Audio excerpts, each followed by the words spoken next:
She does take the damage, because if you look over to the side of Gen.G, the only real sustenance they have in terms of like engage and tankiness is the Elaine. Yeah, and it's hard to play against that, right? Because look, there's no disengage tools as well. Okay, I won't say no. It's very little disengage tools. The only saving grace you could is if Clue comes in with the Ode and Wave Breaker, but when Aegis comes in with the Path of Passing, what do you do? Because you have to deal with Ivalice, Unbridled Outburst. You have the Flash Truth Mantra coming out from Hyde, and then you have the Flash Fever Barrage coming in from Azar as well. So many angles that Elevate can come in from. So it's looking a bit better in terms of BP for the side of Elevate. Oh, absolutely. But you can kind of see what Gen.G are probably hoping for is... Or will they just steal it at a later point of time where they're actually able to fight properly? I mean, we can kind of see that Orgren and Dharma have already gone up to the flash lane side of things, so we could potentially see a bit of an invade here. Or... Like, that's a wasted opportunity. Yeah. I mean, they could have gone for the red. They could have gone for the Crimson Golden over to the side of Gen.G and then help themselves to their own as well. But it looks like they're going for a bit of a different approach. Maybe this that Lizard Camp and now Elevate, they will find themselves on the back foot for a little bit. Yeah, I mean, we were speaking about invades in the jungle, but it wasn't actually going to be Elevate that decided to pull the trigger. It was Gen.G. I mean, they are behind with the resources, so they kind of need to tap into the enemy's jungle if they want to make them off. It is going to be Hyde that gets taken down as well, so a 1-1 trade for both teams. Yep, and now Ray suffering against the hands of Azar here. Maybe. I mean, we saw it in game one, didn't we? Oh, they get the Crimson Golem from the Orgren as well, so nice little play there. Oh, the unbridled burst. Observer. What's going on? Mid lane, please. There we go. There's the winning strategy, landing onto Rock. That was a great play by Mitsuri, really showing his outplay potential in the mid lane. I'm really impressed by this player so far. Yeah, and worst of all, it's actually taking away the Azure buy as well. So full on, everything gone from the jungle of Gen.G. Yeah, not a good place to be at. I mean, now that we see the Elevate are 10.1k gold ahead as well, rather than the 8.9 here, but like you said, they took away the Azure Golem, which is pretty detrimental to Luna, and Rock's looking to pay some revenge here. Not going to be able to do as much damage as he would like, especially with Zhongfei and Marco Polo here, but Mitsura getting the shutdown once more onto Wawa. Elevate looking like a different beast after getting that second wind. And you know what? The drop that he have down here benefits snowball effects. Mitsura, if he does have the level advantage, he's extremely strong. The only person that, I think doesn't really need to care about the levels is Ivalice. Ivalice, all he has to do is to make sure he lands that Unbridled Outburst at the correct timing, get the lockdown on certain members on the side of Gen.G, job done. Yeah, I mean, he's just basically some kind of Tyrant has been defeated. utility within the side of... He can do that as well. He could do that. He can smite. Exactly. That's it. He can CC. He can smite. He can do many things. But what he doesn't want to do is just focus on taking away resources from somebody else. Oh yeah. I think they have managed to give Azar quite a bit of room to farm so far, and the fact that Mitsura is just farming the rest of Gen.G, I think that's a huge marker, right? And this could be very well a early game ender for the side of Elevate. Yeah, they just need to make sure they keep this lead going, right? They can't take the foot off the pedal, just kind of like what Gen.G did in game 2. They made the mistake of letting that room breathe for the side of Elevate, and Elevate know that mistake can't happen, and there we go. It's Ray getting taken down once more, so hopefully that T1 for Elevate is going to be taken there. The Gen.G T1, sorry, will open up for the side of Elevate, but Zhongfei still not quite done yet. Ivalice is in the thick of it. There it is. The true Mantra lands and makes Rock a bit useless there onto Luna. Ooh, 4-0 trade for Elevate.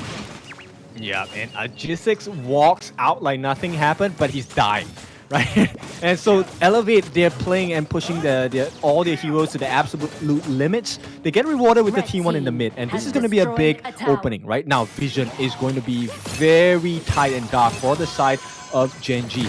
Gen.G, they actually managed to steal away the Azure Golem, but they pay with their life. This jump in by Hyde, a very different performance this time from the Clash laner of Elevate. Yep, they got the Azure Golem, but at what cost? At what cost? And it was a 4-0 trade by the side of Elevate, which I would take that any day of the week.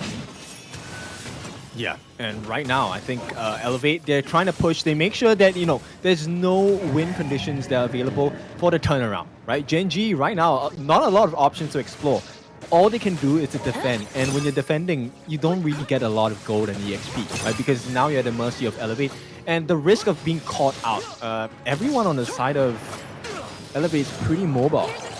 They are pretty mobile, absolutely. Yeah, they're able to get in, get out. We have the path of passing from Jizix. Obviously, the dashes from Hyde on the Dharma. We also have the time shift from Kung Ming as well. And dashes from Marco Polo. So, like I say, very agile, very mobile heroes on the side of Elevate. And again, once more, they are committed to diving in and trying to get these Azure Golems from the side of Elevate. And they were able to claim it and actually not lose anything at this point. But we do see there is a bit of a push into the Clash lane.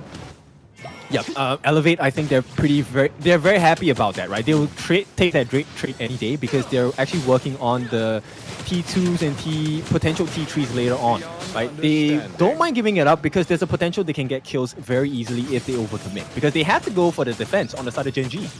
They do have to go for the side of defense, and like you said, there's not much in terms of resources unless you can get some kills when you're playing defensive-wise, and Blue may have just got caught out there. He's able to escape, though, just for now, but not many players can say that they were slowed and then not killed, but it was Blue that's actually able to escape there. But right now, it's definitely looking like Elevate's game 3, right?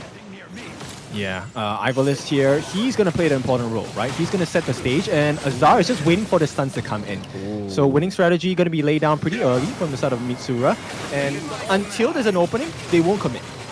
They won't commit, but I mean, the path of passing is there. They're trying to just kind of like get them away from that T2, but it's not going to be enough because Gen.G know what they're aiming to do and what their eyes are set on, and that was that T2 in the mid lane. But that was a good little defense there from Gen.G. Definitely just keep them in the wings of things. They are down by 6k gold, however, so they definitely need to start farming, but they don't make sure they don't get caught out.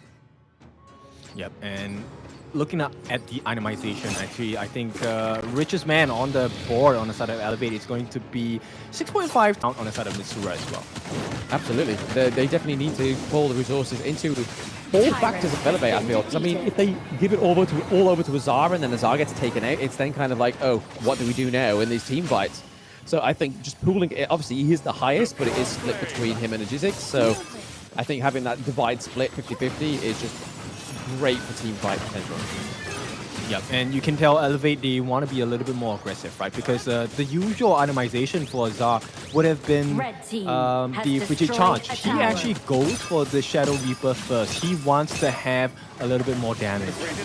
Yes, I mean, a little bit of damage goes a long way, right? It definitely helps when going into these team fights, but right now they definitely have Gen.G with their backs against the wall. The winning strategy just comes through, just get blocked by Wawa once more. He's basically just being used as a human shield at this point. Yeah, there's no catch, right? Nobody on the side of Gen.G has a reliable stun to be able to get things going. And the only person responsible is maybe Ray and Rock, but you don't want them jumping blindly. No, I mean, with such a short range stun, it's kind of hard to land, right? There it is. The Death on Sunset is coming through just to kind of just clear off the minion wave to stop that high ground turret being taken by Elevate. Yep, it's not enough. Yes, you have the Celestial Melody, but at this point, they're just fighting for scraps, right? There's nothing of value they can get unless it's a kill onto maybe a Jizix or a Azar, and neither of these members will be actually in a position that's going to be easily accessible. And right now, look, Gen.G, they're going to try and contest this Tyrant. They need to get the vision first. Wawa, I'm not sure what he's looking to do here, right? Because Elevate, they just need to drag the game, and suddenly all three lanes are pressing down and your T3s are at risk again. Yeah, it's kind of like a, do you take the Tyrant, but then do you risk your lanes? Because if they take the Tyrant and then lose a team fight, they then got the farm lane minion wave just rocking up that they can just completely abuse on the side of Elevate here. But it looks like they decide against it. I think that's probably for the best of the side of Gen.G, so they don't get any... It's the stop collateral damage, I feel, for the side of Gen.G.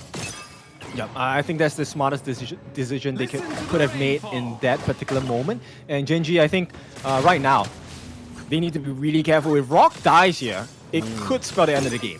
It could, because that's a lot of damage done. He's heavily reliant on the Ganon. No mana.